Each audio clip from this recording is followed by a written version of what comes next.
This is Money Moves on VSiN, the sports betting network. And just like that, ladies and gentlemen, the Carolina Panthers are in the top spot in the NFC South. My goodness. Stormy Buonantony, Jonathan Von Tobel with you as we welcome you into this Football Friday edition of Money Moves, live from downtown Las Vegas, Circa Resort and Casino. As always, we got lots to get to over the course of the next 2 hours, so let's set the table with everything that is to come. Hit us with the rundown. It's time for the top headlines and topics of the day. This is the Rundown. Well, JVT, we are loaded with guests today. Really excited. In about 15 minutes, we will have VP of Operations here at Circa, Mike Palm, join the program. He wants to talk a little college football. We have VSiN betting analyst and host Will Hill. In 30 minutes, his NFL card plus one game in particular. He's locked in several plays. And your boy, Zach Cohen, breaking down all things NBA a little bit later. All right, so we learned there that you don't like Zach, because I would assume since he's on once a week that he can be considered your boy as well. I don't do Fridays. Now, that is the case. No, that's very true. This is only like my second show with Zach. I'm very excited. It's very good. I forgot that you also skip when you're out and just having lunches when you're on the road as well and not being able to join us. But very much looking forward to talking with our guys, including William Hill, who has some thoughts on the Colts Seahawks game, from what I understand. Very excited about it. And at least to give Zach a little bit more props, I listened to the Hardwood Handicappers podcast this morning, so I've got some follow-ups of things I want to get into. We also have, of course, a full Week 15 slate ahead of us. We kicked things off last night with Thursday Night Football. Lots of injuries and updates coming down the pipe this morning. We'll hit on as many as we can, as well as taking a look at the latest market rating breakdown from JVT. You know, this is going to be the big takeaway. You texted me and asked me about something, and it was like, hey, so what are some notes? What are some takeaways? To be honest with you, we're starting to finally see what we should be seeing with market power ratings or power ratings in general.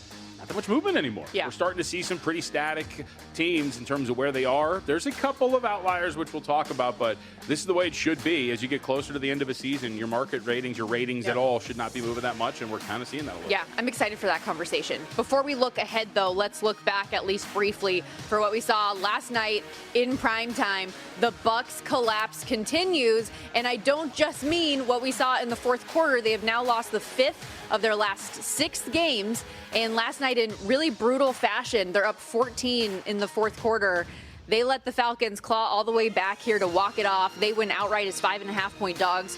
Final score 29-28.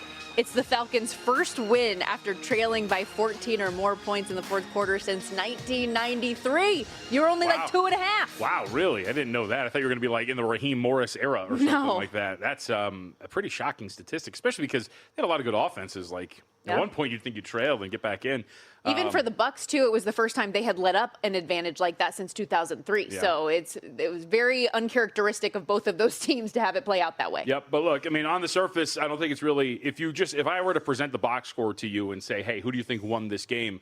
I think 9 out of 10 people are picking the Atlanta Falcons. They outgained them by well over 100 yards, 7.2 yards per play to 5.5 for the Tampa Bay Buccaneers. Yet again, this, where you can talk a lot, and I think we do, obviously, because a lot of the injuries have impacted Tampa Bay on offense. But one of the failings of this Buccaneers team throughout the season has been a defense that has been really subpar. I mean, you go back weeks, you can talk and point to many different issues for this Tampa Bay Buccaneers defense. You can't have that when Todd Bowles, a defensive mind, is your head coach. And yet again, it showed up here in this game and in this fourth quarter. They were giving up big plays. They were getting burned. Kyle Pitts looked alive again. Tampa Bay's defense has a lot, I think, to point to here as shouldering the blame. Yeah, that was a big thing, too. I texted you. I'm like, Kyle Pitts would not be denied last night. 3 touchdowns for him.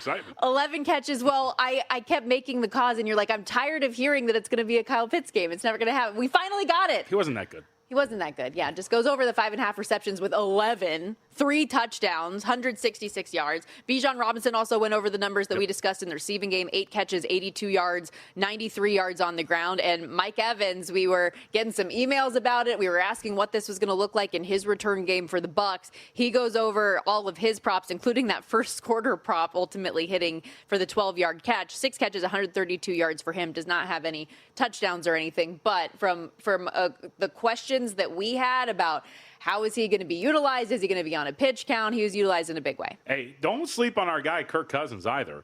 Cousins now. Kirko chains once again. Dude, I mean, his last few starts against Tampa Bay, he has ripped this team a new one completely. You look at going back to last year and including last night, my man's got 11 touchdowns to 1 interception against Tampa Bay in 3 games. He has ripped this team apart. So you see little things here with Kirk. Now, I think it's more a reflection of Tampa Bay defensively because we've seen the bad Kirk this year in the small sample size as well. But I think going back to this, look, we said this yesterday, and now this then shifts over to Carolina. That was a must-win for Tampa Bay. Like, you can't lose this game to a team that's sliding the way Atlanta is, that hasn't been able to win some of these games, and then sure enough, you come in, you're healthier than ever, and you can't not even just cover. You can't even get it done last night in terms of just win. And listen, because they do still have the head-to-heads, and one last thing on last night. Yeah. Falcons also had 19 penalties in this game and overcome that as well to ultimately go on and win. But like I said, the Bucs do control their destiny down the stretch. They have 2 games, home and home, with the Carolina Panthers still to come that will ultimately likely decide that division. And Todd Bowles, after the game last night, was asked on the podium what he said to his team afterwards.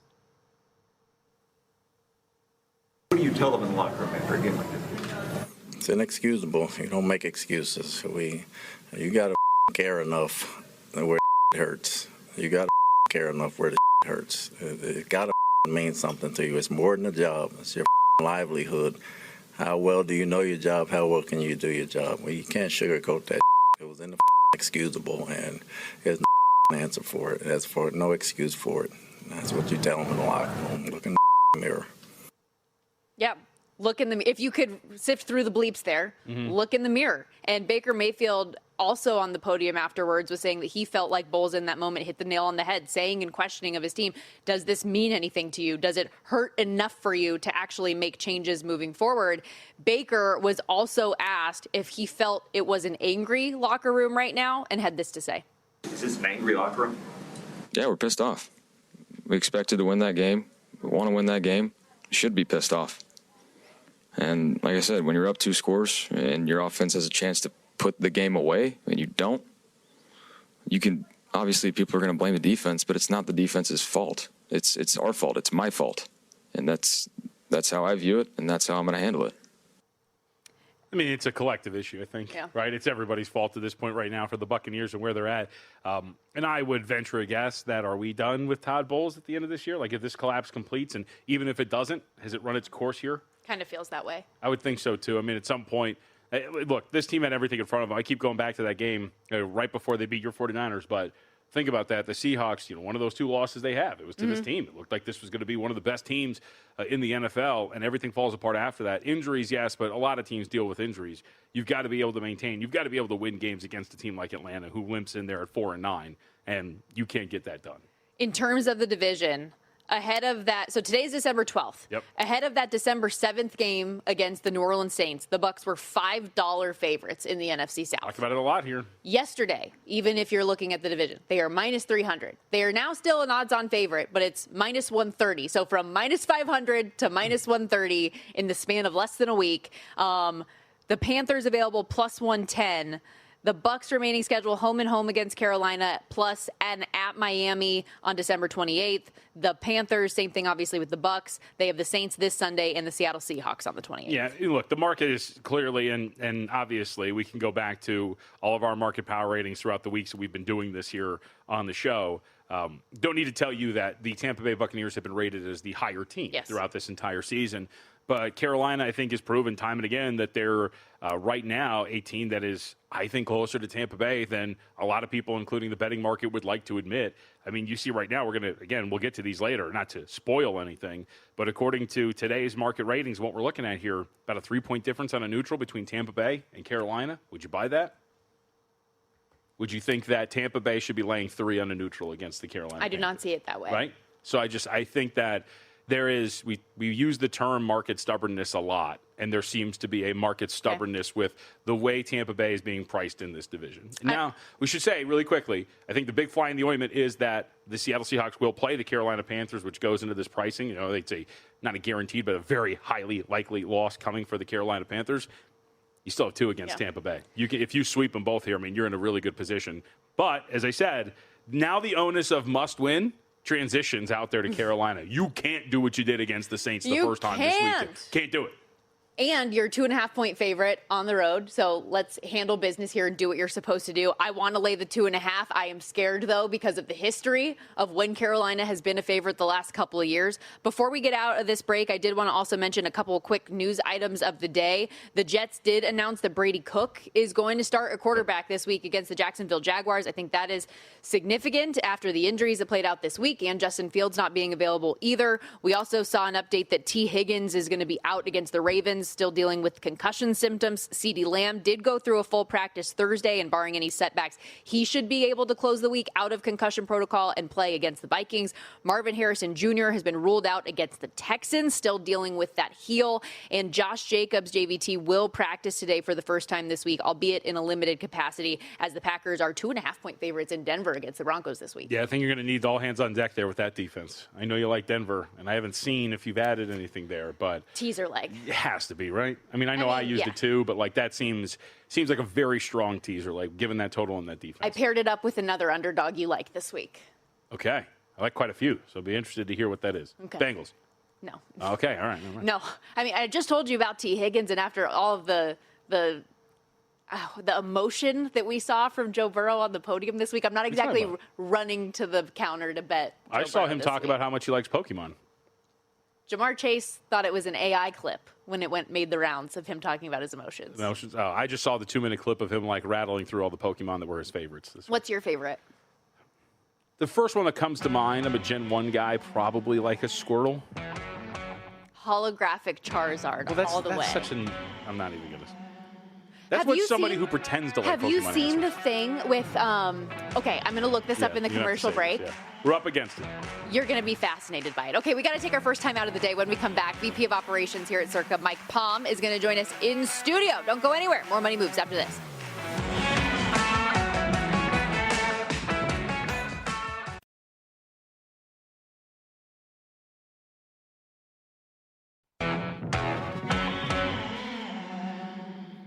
You're watching Money Moves here on VSiN, the Sports Betting Network. Back here on Money Moves, VSiN, the Sports Betting Network, live as always from downtown Las Vegas, Circa Resort and Casino. We're giving you one last shot to score an unforgettable Vegas weekend right here, right now. The first 100 new VSiN Pro annual subscribers who sign up using promo code CIRCA will receive a free 3-night stay right here at Circa Resort and Casino, January 2nd through the 5th, plus a day bed at the heated pools over there at Stadium Swim during the final weekend of the NFL's regular season. You'll also save 50% off the monthly price and get a full year of VSiN Pro access. That's the daily best bets, exclusive betting splits, AI-powered prop tools, 24/7 video, and every betting guide, including the college football playoff betting guide that's out now. This is your last shot for this special Circa getaway. Don't wait. Lock in your spot now at VSiN.com/Circa. Promo code Circa. Again, VSIN.com/Circa. And we're very fortunate to have the VP of Operations here at this fine property, Mike Palm, on set with us. And you were coming in hot in the commercial break, already spouting out a bunch of opinions and takes on the college football playoff. How are you today? The takes are, it's not really the take. The take is your reaction to everything John said on Monday. I was told I need to be more disagreeable. You've suddenly adopted BYU like Tim Murray thinks he graduated from Hawaii. They're my people. It's ridiculous. They're my people. Well, It's ludicrous. My theory is that they're very much trying to convert her to Mormonism. I mean, come Well, on now. she's got the look, as they say, yeah, right? I think they should make a That's what I song with keep that saying. title. There's, I agree with you. Yeah. How can one team be 10th and one 18th? I think on November 2nd, the committee knew that Miami had beaten Notre Dame. I think they were aware of that. I don't know. They had to go back and rewatch just to make They sure. were both 6-2 at that point. Yep. They both win their last 4 games. The margin of victory is about the same. Notre Dame a little more. 2 common opponents. And in the games that they didn't play common opponents, they played teams with similar records. And one goes up 8 spots, and one goes up 9, and one goes back 1. And then you have the two-sided argument of we don't want to punish a team for their conference championship game, Alabama. But BYU, they have to go down. What are you talking about? BYU lost the exact same game they played at Lubbock. So we are who they thought we were. Yeah. And Alabama gets run out by a team they beat. How could if you're going to downgrade one, it's got to be Alabama, not BYU. I'm disappointed. Look who's fighting for BYU now. I'm disappointed Notre Dame didn't go and play by BYU because I think that would have been a heck of a bowl game. Mm-hmm. I'm a little disappointed in that. So I mean, the angst is a little too much. Sure. The fraud is the TV show. The TV show's a joke. 100%. I mean, look, if they're not going anywhere. No, it's part of the contract. But like the whole point of look, if like I said on Monday, if we just had some Joe Lenardis and some Jerry Palms just kind of guessing at what this bracket looked like with better haircuts, and then you finally got to the final ranking, and that's what was unveiled. Yes, like, are Notre Dame fans going to be upset? Because I think one of the things that you got caught up on was I said nobody's going to be unhappy. I'm not saying 100% of the population is going to be happy. What I'm saying is that is a bracket that makes sense in its finality, and nobody's going to really be upset with it if that's the only production and thing we see from that committee, despite moving all these pieces and trying to convince yourself for this, or slowly watching what they were doing the whole time, which was inching Miami up so they knew that they could flip them by the like you saw it coming from a mile away. If we don't have to deal with that, they're in much better position. And the market was so wrong on this. Yeah. I mean, 100%. I mean, so wrong that I really believed it was Alabama that was getting left out, and they put both Notre Dame and Miami in. I thought Alabama was going to get punished for a bad loss, I thought, in the SEC championship game. So it is what it is, and we move on with our lives. And Stormy gets to go and go to the place we all know she was going to cover James Madison. I'm just hoping it's not going to rain during that portion of the. I've been checking the weather every single day to see what it's Also strange. Why would you put Texas A&M and Miami so early in the morning? Why is that didn't the get early that game? at all. That should be the night game. Yeah. Oregon should be the afternoon game. I didn't get it. I do have one last question, though, before we get to some of your thoughts on those games or beyond. Was your view on Notre Dame's memorandum of understanding that they're going to be automatically in if ranked 12 or higher moving forward? I think that's upset some other conferences and programs across the country. Make it 16. You put all the conference champions in there, right? And 5 at large or whatever. Just to do that. I mean, 100%. Simplify it. I think Neuheisel's right. I've been listening to Neuheisel. In 3 years, there'll be 24 teams and no other bowl games, which is where we're headed. Because the bowl games are completely meaningless. I mean, we have a 17-point spread here in Las Vegas, right? And Nebraska fans will come out for this game, and they're a 17-point underdog in this game. They don't mean anything. They just don't mean anything anymore. I hope Iowa goes all out. I'd like to see Iowa, how they match up against Vandy, right? I mean, there's a couple bowl games I want to see, but most of them, and I used to love bowl season. Yeah. It was 3 weeks of pure bliss every night. What do you think of the movement on Michigan? It's a very strange, and it keeps getting stranger, right? Oh, The situation is really sad. It's really very sad. It's awful. But meanwhile, he'd be coaching in the bowl game if he could have handled the breakup. Right. That's the irony of this whole thing. She wasn't going to say anything until he went nuts. Right, is that the timeline? So did she go to Michigan after he? She broke up with him. Yeah. And he couldn't handle it and started That's what it stalking her. And then she went to Michigan and said, hey, this is what happened. I had a relationship. They won't leave me alone now. Right. Right? They fire him, and then he really goes off the deep end. He had the arraignment this morning and stuff, but I mean, that instantly moved like 3 points. Yeah, so I would assume that's like fear that these players are leaving and opting out, right? Because, I don't want to kick Not downgrading Biff Poggi. Biff Poggi beat Nebraska, Yeah, I was gonna didn't he? say, At Nebraska. he won a couple games He was earlier filling this in year, for him during the year. I didn't want to kick Poggi. Sharon when he's down. Yeah. Like that's not a downgrade if he's not out there on the sideline. Who wants this job? I see the list of why would Clark Lee leave Vanderbilt? Right, he's a Vandy guy too. Right. So, I don't get him being on the short list. Fish, I guess it's Fish is the favorite in some markets. Yeah. Fish, Kalen DeBoer, Kenny Dillingham is a name you brought up that I've seen spiraling Kenny a little Dillingham bit. might make sense. Well, so my theory But is he's like living his. I know Michigan and ASU are not the same thing, but he's like living his dream in sunny, beautiful Arizona, Sure. and that's a place that he loves. Yeah. It means a lot to I him. still think he has an ego. And he'd For go to sure. a place that has more resources, and Yes. he can compete with Ohio State and now Indiana. Yep. I think that's a step up where you try to prove yourself. Well, and right? if Lane pilfers Bryce Underwood, which it sounds like he might be able to do now, you can go and get Levitt, and you guys can just reunite up there in Michigan, and boom, there you go. We're talking about Jed Fish at Arizona and Dillingham at Arizona State. If I was Michigan, I'd take a hard look at Brennan at Arizona. I thought the coaching job that he did. Don't get JVT started. I will admit, I thought the coaching job that he did at Arizona really surprised me this year. I was never a big fan of his at San Jose State. Correct. I thought he did a great job with not that talented of a team this year. Their defense was great. You couldn't throw the ball against them. I would take a look at a guy like that you don't have to pay $8 billion to. Sure. Now, admittedly, this has come from somebody who's not that high on him, having watched him out here, like you mentioned in San Jose. I think a lot of people were like, he did so much. Like, not really, because especially when you see what Niumatalolo did in his first 2 years there, like he did more, I think. And the first year at Arizona was an abject nightmare. Having said that, I can admit when I was wrong. This year was a very good year, Very good. outside of the comeback that never happened that you were on the sideline for. And I feel like I'd want one more year. to see if he's like legitimately a good coach. But I can admit when I'm wrong, and he did have a very good year this year. JVT is referencing I had the game that they had against Iowa State this year, and when I talked to Brent Brendan at halftime, he was telling me all the like little details that they need to do. He said, if we do that, then we'll have the greatest bleeping comeback you've ever seen. They lost 39-14. That was a game that had tremendous line movement to Arizona. Do you remember that? Yep. Yeah. Every syndicate group was on Arizona in that game, and they were out of it from the get-go. Yeah, they saw it. They saw it in Brendan, what I did not. In terms of whether it be CFP or bowls, any lines that really stood out to you? I think Oklahoma's got an advantage here. I think their special teams is much better than Alabama. I don't trust the Alabama kicker, and the kid at Oklahoma might be the best kicker in the country. I think in a low-scoring game, that's probably the difference. The line has crashed too much now for me to play the under, but I think I'll take the points and find two if two's still out there with Alabama. The other game that I think is interesting is Mississippi and Tulane at the under. Okay. Now, I know if you look at the box score of the first game, I mean, they outgained them 2-1. I think Mississippi's probably going to be a little more conservative with their play calling without Lane Kiffin. Sure. You know Tulane wants to run the football. You might have a short number of possessions in this game for a total of 57.5. Those were the two things I looked at so far in the first round. A little bit down the similar. Like, I actually like Tulane. I want to see where the number gets to, but I'll take that. I mean, all of that without him being on the sidelines. Do you give her a shot at getting an entertaining game? No.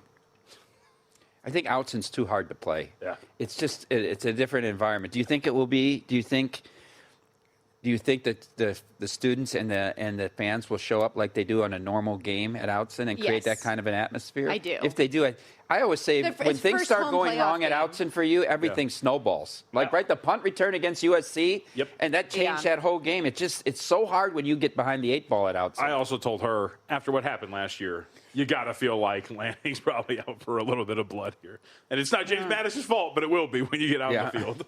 Yeah, for them, because they had the bye last year as the top seed. What do you think of Georgia at 6-1 to win the national title? We both have Georgia as our pick in the guide. Yeah. Okay, well, I didn't know. Yeah. But just looking at value, I thought, and I really thought they should be the 2 and Ohio State the 3, but doesn't make a big difference. I was very disappointed in Ohio State, and the only thing you can say is the Big Ten title didn't mean anything to them. Oh, be careful. I got a lot of mad Indiana fans in my mention. I said the same thing. It meant a lot more to Indiana. Yes. That's true, though. That's a true fact that meant a lot more to Indiana. My argument was, really quick in the last 20 seconds, it was just that Day probably didn't show his whole hand in that game. Because why would you? Why would you save it for the playoff? Sure. 100%. But it is a little concerning that against the best 2 defenses they faced, they have not been successful.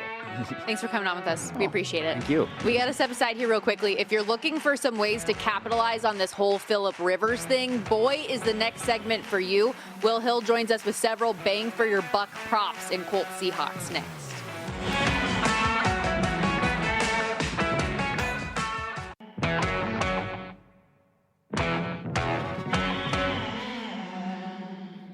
You're watching Money Moves here on VSiN, the Sports Betting Network.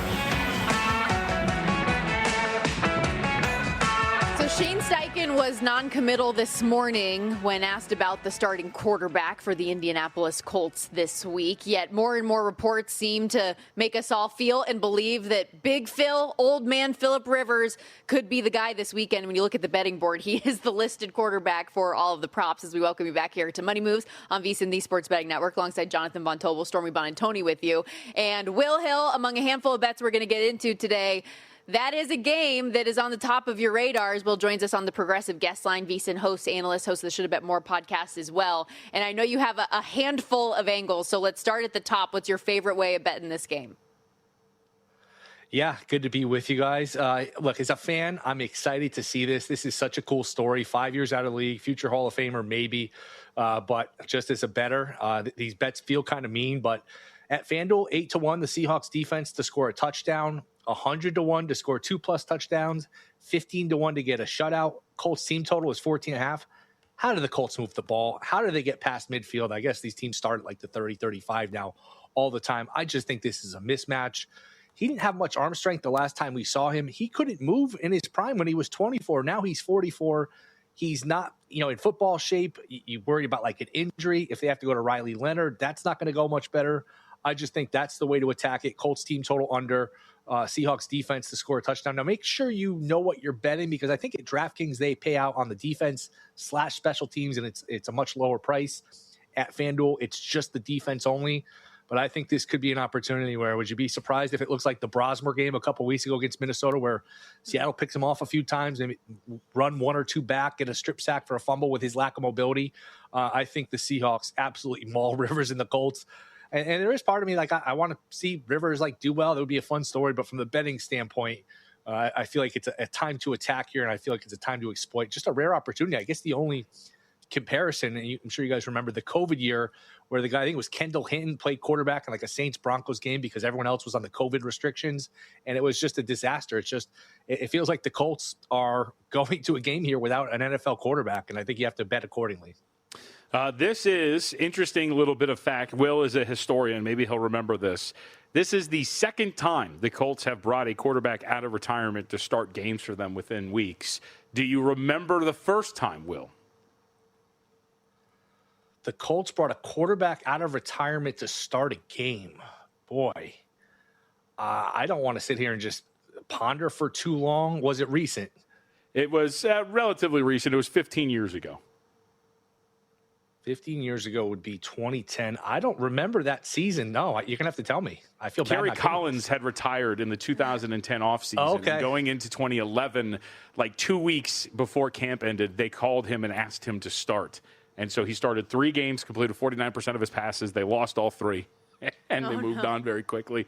That, of course, led to the drafting of Andrew Luck, the next draft. So that was great. Let me ask you this. We were sharing our thoughts. I laid 20.5. We have our best bets coming up later. I added this earlier in the week. But for our audience, because I thought you had an interesting answer, why don't you just go in that route? Why don't you go with an alternate line here for Seattle? Yeah, I always hear people like on this network, and I'm gonna look at some alt numbers, and it sounds like fun. It sounds cool. Every time I think of that, and I thought about that with the Oregon game, because I think Oregon will just smash James Madison. It's just, you look at the numbers, and you're like, is this really worth it? All right, I'm gonna lay 20.5 to get 2-1. What if they win by 17 or 20? I could have just laid the points, laid the minus 110 or minus 105. You have one of those books, and I turned a winner into a loser. It's just, is the juice worth the squeeze, so to speak? I just never feel like you're getting good bang for your buck. The books are kind of on to which games can be blowouts, and I just feel like the payouts, and maybe I'm wrong from like a math standpoint, but you're essentially, I mean, you always hear about buying points. You're essentially selling points when you play these alt lines and you're laying an alternative spread. I never feel like the number justifies it. Does that make sense? Mm-hmm. Will Hill, Should Have Bet More podcast, joining us here on the Progressive guest line. One last thing, because I know there's some other games we want to get into. I was just curious, Phillip Rivers passing yards, passing attempts, the number is only 151.5, the attempts 27.5, and if we do assume that they're trailing and he's playing, you get refunded if he doesn't start this game, but don't we expect in a trailing game state that he'll be trying to air it out and get a bunch of, like, that's an angle that I was trying to look at here. You have fun with that one. Let me know how it goes. You're probably right. I would just worry about him getting hurt. Like, I mean, seriously, he couldn't move when he was in his prime. He was famously a statue. Now you're dealing with like a guy who's been on the couch for 5 years. I know he's been coaching football and working out to some degree, but he gets hit and he can't come back in the game. And if it's early enough, you're not going to go over. I'm not saying I want to bet under, but that would be another angle. I saw somebody, I think it was Scott Kasmer from football, used to work at Football Outsiders, tweeting out the line for him to throw an interception, yes, was minus 160. He's like, oh, this is the greatest bet ever. And like, I don't necessarily want to bet the no, but they could run the ball a lot. They could just do short passes and kind of protect Rivers. And again, the threat of injury kind of clouds all of these bets. And I think there's there's a more than reasonable chance he gets hurt for all those reasons. So Stormy has not been here on Fridays, and we have not visited this for a while. But Stormy, there's been a trend that has developed on Fridays. Okay. Will and I at times are at odds with each other when it comes to selections. And we have one here this week, Will. You tell me why the Bills are going to win this game against the New England Patriots. Oh, no. I don't know that they're going to anymore. If you're on the Patriots, I might have to reverse course here. At least throw the Patriots in some teasers to protect myself. Real quick, for Stormy, I think we've gone head-to-head like 3 times, and the 3 times it has, like the team that I have has won by like 30 points. It's my only comeback is I like the Pacers under, and JVT like, no, I like the over. So that's the one thing I have to hang over him as an NBA guy, but that's small potatoes because he has kicked my butt pretty good, and a lot of games haven't been close. I like Buffalo. I think it'll be a close game. Just give me Allen over May in a close game. May's a kid from North Carolina, played college football in North Carolina, and I don't know that he's used to this weather while Allen is used to it. He lives for it. And This stat, courtesy of the Action Network, Stuckey, who does a great job with this stuff, he brought this up. I wasn't aware of this. Fourth downs, pretty random, but high leverage plays.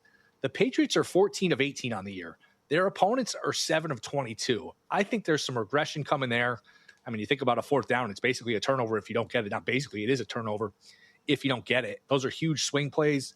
I like the Bills here. I can't see this Patriot team going 14-3, 15-2. They got to lose at some point here. I think Buffalo gets it done. I feel like I've been waiting for the Patriots regression for a while, just for whatever reason, it hasn't hit at this point. Maybe New England is a good teaser leg if you want to bring that up from the 1.5 to 7.5, could be an angle as well. If you think it is a close game, like you said, one dog that you do, there's actually a couple of dogs that you like this weekend, the Lions being one of them against the Rams. And this is always a fun narrative type game because of the Stafford and Goff of it all. Why do you like Detroit? Yeah, if you're going to poke holes with the Rams, who are the favorite to win the Super Bowl, they're the rightful favorite. They haven't played the greatest offenses. You look at their schedule, they play the Titans and the Saints and the Ravens without Lamar Jackson. They gave up 31 to the Panthers. They gave up 33 to Philly. I know 6 of that was a kick return touchdown. I think you can get their defense. They haven't played an elite offense. Detroit leads the league yards per play, leads the league in points per game. If nothing else, I could see a backdoor being open. I just think 6.5 is a lot of points. Maybe the Rams, there's a little bit of a look ahead with Seattle on deck Thursday night. I was just surprised this was 6.5. I think there are some flaws here in this Rams defense that can be exploited. I like Detroit plus the points.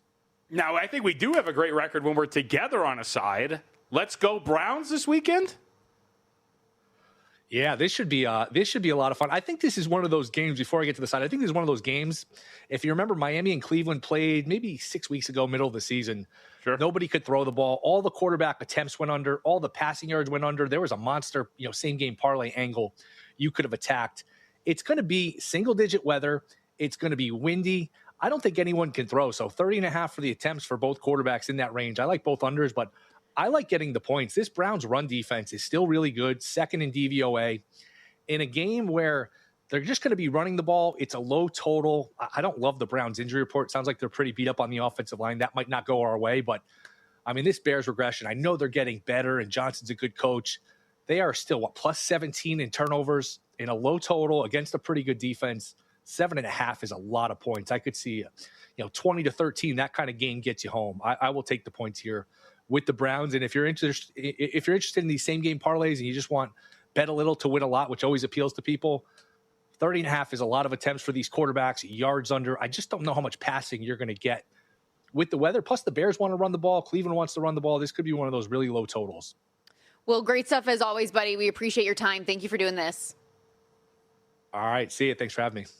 Will Hill, follow him on X at Not The Will Hill. If you haven't downloaded the Should Have Bet More podcast yet, what are you doing? Time to get in there wherever you get your podcasts. And we'll hit this more on the other side of the break. But speaking of injuries, something we got to hit on here right quickly. Mike Tomlin, speaking to media a moment ago, said that TJ Watt has been released from the hospital, but that he is officially out for Monday's game against the Dolphins after suffering a partially collapsed lung following treatment at the Steelers facility on Wednesday. So he stayed overnight there on Wednesday night. Yesterday, we know he missed practice, and now that is the official word that he will be out this week. The expectation, however, is that he will make a full recovery and be available later on this season, just not this week. We talked about this when the news first came down, and they said, you probably should have some sort of an adjustment. The hook was removed, and it's now a juice 3 to the favorite side. I guess the question I'll ask you, we can ruminate on during the break, is should it be adjusted more? Should we be coming off the 3 if TJ Watt's not out there? Fair question. Let's react to that again once we come back here on Money Moves. Also still to come, some college hoops. There is a big card coming up this weekend. More injury news and notes coming out of this Friday as well. Stay with us right here on Money Moves, VSiN, the Sports Betting Network.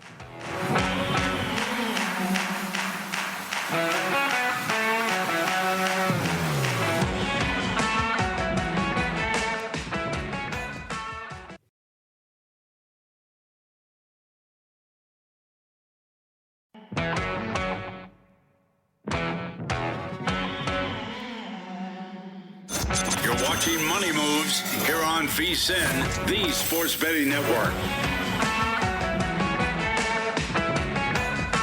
All right, talking all all things NFL as we welcome you back to Money Moves on VSiN, the Sports Betting Network. He's Jonathan Von Tobel. I'm Stormy Buonantony. During the last segment, we got some breaking news out of Pittsburgh for star pass rusher TJ Watt. Had a successful surgery yesterday to repair what was a partially collapsed lung that he sustained, according to his brother JJ on social media, during a dry needling session at the team practice facility on Wednesday. Stayed overnight at the hospital, then the procedure yesterday. And according to Mike Tomlin in his media availability a moment ago, is resting at home now, but will be out for the game against the Miami Dolphins on Monday. His status moving beyond that is in question here. And for a Pittsburgh Steelers team that has had as many issues as they have defensively this year, JVT, this is what we assumed would happen when we initially got the news about TJ Watt, but massive for their defense as they try to stay ahead in the AFC North.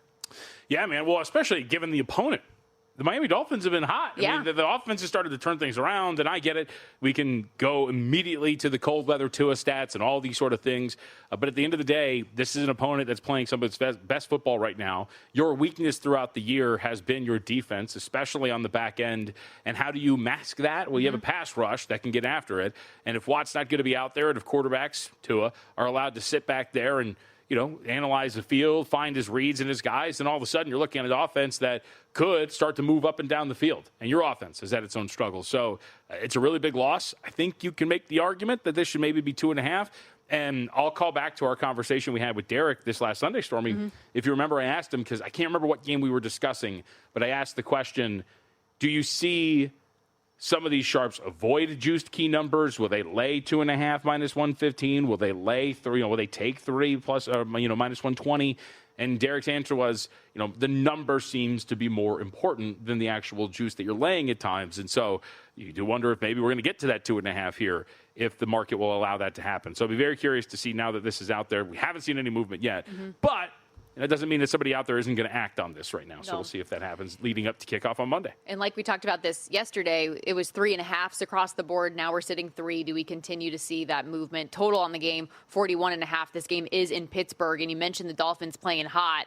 They had the 1-6 start, now 5-1 their last 6 games, one shy of tying their longest win streak under Mike McDaniel in general. And yes, I feel for you. You know what's going to lose. You know what's going to be. So for audience, I have an alternate 6.5 wins. I need the Dolphins to lose out here now. They still have a 1% chance of making the playoffs, by the way. Yeah. Oh no, trust me.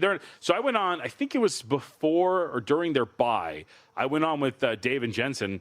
And I think Dave was a little too skittish on firing on it specifically, but did play the alternate win total over 6.5. But it was 50-1 to make the playoffs at that time.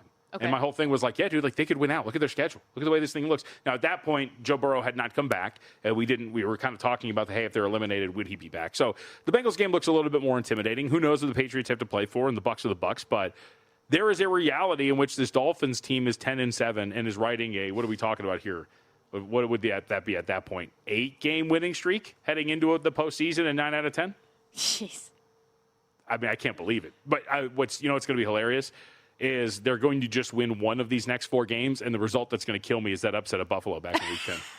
You know what I mean? Like, they should have lost. Of course they should have lost that game, but whatever. It is crazy how they've woken up because we were talking so much about, is this team quitting on Mike McDaniel? They look dead. Is he going to be Yes, they look dead in the water, and now here we are. And again, on a 4-game win streak, won 5 of their last 6. They lose that Browns game, and you're thinking, like, this is it.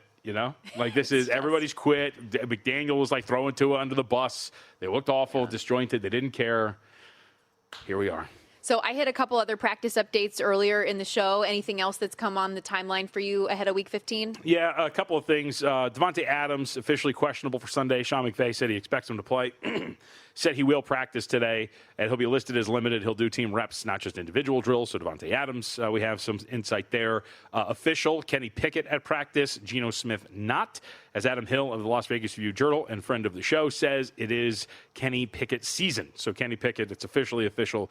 He will be out there. Christian Barmore, there was fear for the defensive tackle, maybe that he was going to be able to get out there, but he is practicing today, and he looks like will be playing for the New England Patriots. He does not have an injury designation for Sunday. One other quarterback update. We mentioned it in passing earlier, but I would be curious your opinion on it. The Jets announced Brady Cook is going to start against the Jags. We saw Tyrod Taylor get injured in the game this past weekend. Justin Fields was dealing with an injury, so he was inactive that game and unavailable to be QB1 this week as well. This is the first time the Jets have started an undrafted rookie since 1975 when J.J. Jones started for an injured Joe Namath, who wound up playing in the game anyway. Jones had one completion and one interception in the game. That was the stat line. So hopefully Brady Cook has better numbers than that in this one against Jacksonville, albeit they are getting 13.5 in Jacksonville, total 41.5. What year? 1975, you said? 1975.